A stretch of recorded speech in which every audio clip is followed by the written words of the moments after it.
আপনি কি জানেন কিয়ামতের দিন সর্বপ্রথম কাদের দিয়ে জাহান্নামের আগুন জ্বালানো হবে?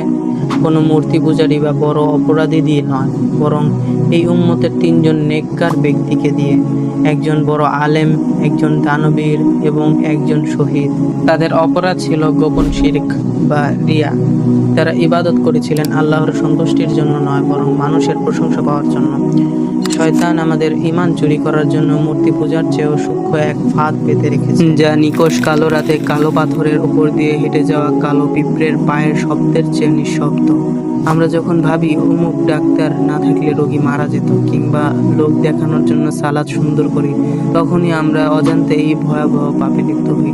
এই গোপন শিরিক থেকে বাঁচতে রাসূল সাল্লাল্লাহু আলাইহি সাল্লাম একটি বিশেষ দোয়া শিখিয়ে দিয়েছেন। আল্লাহুম্মা ইন্নী আউযু বিকা আন উশরিকা বিকা ওয়া আনা আ'লামু ওয়া আস্তাগফিরুকা লিমা লা আ'লামু।